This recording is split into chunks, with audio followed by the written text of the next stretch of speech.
Hello friends, welcome back to my channel. ഇന്ന് ഞാൻ വന്നിട്ടുള്ളത് തക്കാളി പച്ചടിയുടെ റെസിപ്പി ആയിട്ടാണ്. വളരെ എളുപ്പത്തിൽ തയ്യാറാക്കിയെടുക്കാൻ പറ്റുന്ന ഒരു പച്ചടിയാണിത്. വീഡിയോയിലേക്ക് പോകുന്നതിന് മുന്നേ നിങ്ങൾ ഈ ചാനൽ ആദ്യമായിട്ടാണ് കാണുന്നതെങ്കിൽ സബ്സ്ക്രൈബ് ചെയ്യാൻ മറക്കരുത്. അപ്പോൾ നമുക്കിതെങ്ങനെ ചെയ്യുന്നതെന്ന് നോക്കാം. ഇതിന് വേണ്ടിയിട്ട് ഞാനിവിടെ 4 ചെറിയ തക്കാളി എടുത്തിട്ടുണ്ട്. ആദ്യം നമുക്കത് ചെറിയ പീസായിട്ടൊന്ന് കട്ട് ചെയ്തെടുക്കണം. ഞാനിവിടെ എല്ലാം ചെറിയ പീസായിട്ടൊന്ന് അരിഞ്ഞെടുത്തിട്ടുണ്ട്. ഇനി നമുക്കിതിൻ്റെ അരപ്പ് റെഡിയാക്കി എടുക്കാം. അതിന് വേണ്ടിയിട്ട് മിക്സിയുടെ ചെറിയ ജാറിലേക്ക് 1/2 കപ്പ് തേങ്ങ തിരികെ ചേർത്ത് കൊടുക്കണം. ഇനി ഇതിലേക്ക് എരിവിന് ആവശ്യത്തിനുള്ള പച്ചമുളക് ചേർത്ത് കൊടുക്കാം. 1-2 പച്ചമുളക് ചേർക്കാവുന്നതാണ്. ഇനി ഇതിലേക്ക് ഒരു 1/4 ടീസ്പൂൺ കടുകും 1/4 ടീസ്പൂൺ നല്ല ജീരകവും ചേർത്ത് കൊടുക്കാം. പിന്നെ ഇതൊന്ന് അരച്ചെടുക്കാൻ ആവശ്യത്തിനുള്ള വെള്ളം ചേർത്ത് കൊടുക്കാം. ഞാനിവിടെ ഒരു 1/4 കപ്പ് വെള്ളം വരെ ചേർത്ത് കൊടുത്തിട്ടുണ്ട്. ഒരുപാട് വെള്ളം ചേർത്ത് അരച്ചെടുക്കരുത്, കുറച്ച് വെള്ളം ചേർത്തിട്ട് നല്ല സ്മൂത്തായിട്ട് വേണം അരച്ചെടുക്കാൻ.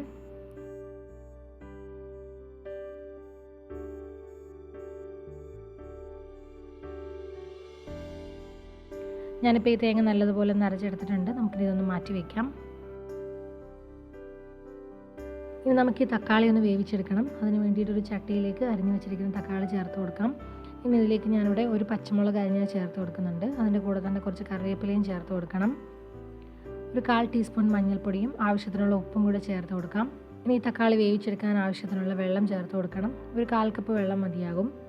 എന്നിട്ടെല്ലാം കൂടി നന്നായിട്ടൊന്ന് മിക്സ് ചെയ്തെടുക്കാം. എന്നിട്ട് അടച്ചു വെച്ചിട്ട് തക്കാളി നല്ലതുപോലെ വെന്ത് വരുന്നത് വരെ വേവിച്ചെടുക്കണം. ഇപ്പോൾ ഈ തക്കാളി നല്ലതുപോലെ വെന്തുടഞ്ഞ് വന്നിട്ടുണ്ട്. ഒരുപാട് സമയമൊന്നും വേണ്ട, തക്കാളി പെട്ടെന്ന് തന്നെ വെന്ത് വരും. ഇനി ഇതിലേക്ക് നമ്മൾ അരച്ചു വെച്ചിരിക്കുന്ന ആ ഒരു തേങ്ങയുടെ പേസ്റ്റ് ചേർത്ത് കൊടുക്കാം.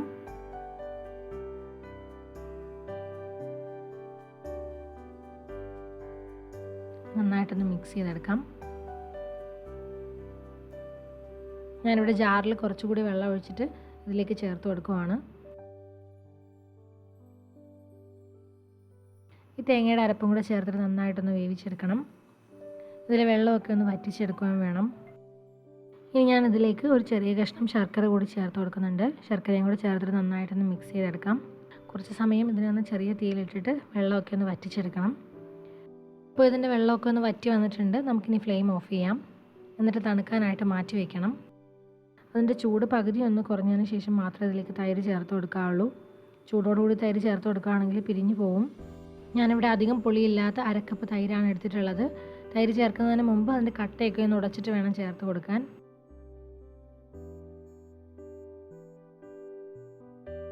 തൈരും കൂടെ ചേർത്തിട്ട് നന്നായിട്ടൊന്ന് മിക്സ് ചെയ്തെടുക്കാം. ഇപ്പോൾ നമ്മുടെ പച്ചടി ഏകദേശം റെഡി ആയിട്ടുണ്ട്. നമുക്കിനി ഇതിലേക്ക് താളിച്ചൊഴിച്ച് കൊടുക്കാം.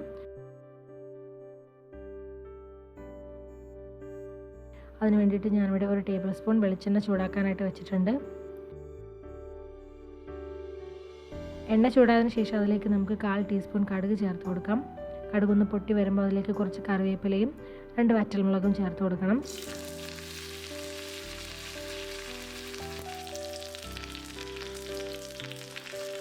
ഇനി നമുക്കിത് പച്ചടിയിലേക്ക് ഒഴിച്ചു കൊടുക്കാം. താളിച്ചൊഴിച്ചതിന് ശേഷം ചെറുതായിട്ടൊന്ന് മിക്സ് ചെയ്തെടുക്കണം. അപ്പോൾ ഇത്രയേ ഉള്ളൂ, നമ്മുടെ തക്കാളി പച്ചടി ഇവിടെ റെഡി ആയിട്ടുണ്ട്. വളരെ പെട്ടെന്ന് തയ്യാറാക്കിയെടുക്കാൻ പറ്റുന്നൊരു വിഭവമാണിത്. എല്ലാവരും ഒന്ന് ട്രൈ ചെയ്ത് നോക്കണം. അധികം സമയമൊന്നും വേണ്ട ഉണ്ടാക്കിയെടുക്കാനായിട്ട്. അപ്പോൾ എല്ലാവരും ഓണത്തിന് ഈ ഒരു റെസിപ്പി ട്രൈ ചെയ്ത് നോക്കുക. നിങ്ങൾക്ക് എല്ലാവർക്കും ഇഷ്ടമായെന്ന് വിചാരിക്കുന്നു. വീഡിയോ ഇഷ്ടമായാൽ ലൈക്ക് ചെയ്യാനും കമൻറ്റ് ചെയ്യാനും ഷെയർ ചെയ്യാനും മറക്കരുത്. അതുപോലെ നിങ്ങൾ ഈ ചാനൽ ആദ്യമായിട്ടാണ് കാണുന്നതെങ്കിൽ സബ്സ്ക്രൈബ് ചെയ്യാനും മറക്കരുത്. പുതിയ നല്ല റെസിപ്പികളുമായിട്ട് ഇൻഷാ അല്ലാഹ് വീണ്ടും കാണാം. Thank you for watching. By.